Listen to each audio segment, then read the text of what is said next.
राधे राधे भक्तों। तो आज सुनिए प्रेरक कहानी, विद्वता पर कभी घमंड ना करें। महाकवि कालिदास रास्ते में थे। प्यास लगी। वहां एक पनिहारिन पानी भर रही थी। कालिदास बोले, माते, पानी पिला दीजिए, बड़ा पुण्य होगा। पनिहारिन बोली, बेटा, मैं तुम्हें जानती नहीं, अपना परिचय दो, मैं पानी पिला दूंगी। कालिदास ने कहा, मैं मेहमान हूँ, कृपया पानी पिला दे। पनिहारिन बोली, तुम मेहमान कैसे हो सकते हो? संसार में दो ही मेहमान हैं, पहला धन और दूसरा यौवन। इन्हें जाने में समय नहीं लगता। सत्य बताओ, कौन हो तुम? तर्क से पराजित कालिदास अवाक रह गए।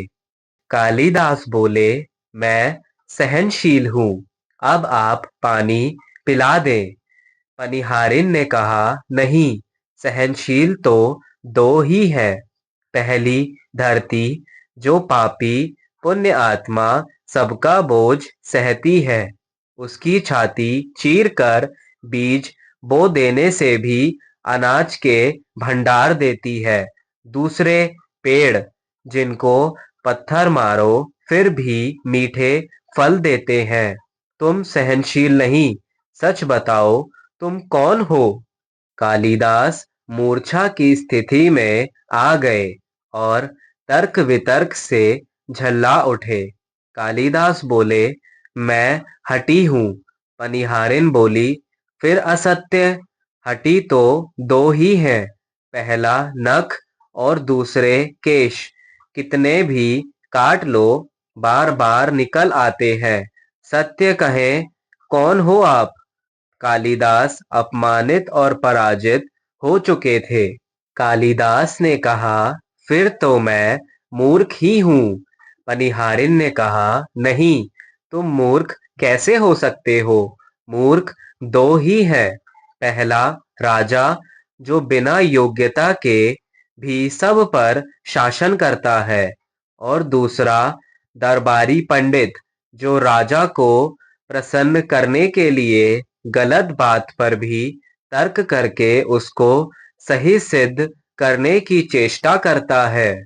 कुछ बोल ना सकने की स्थिति में कालिदास वृद्धा पनिहारिन के पैरों पर गिर पड़े और पानी की याचना में गिड़गिड़ाने लगे। वृद्धा ने कहा, उठो वत्स।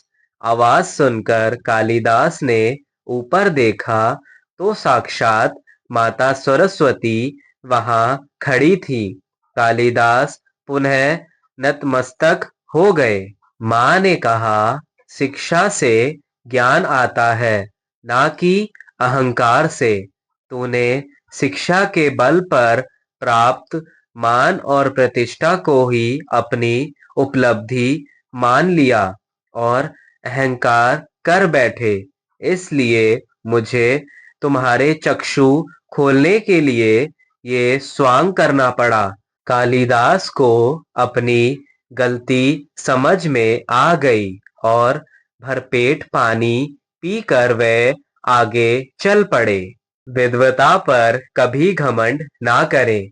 घमंड विद्वता को नष्ट कर देता है। दो चीजों को कभी व्यर्थ नहीं जाने देना चाहिए, अन्न के कण को और आनंद के क्षण को। जय जय श्री राधे।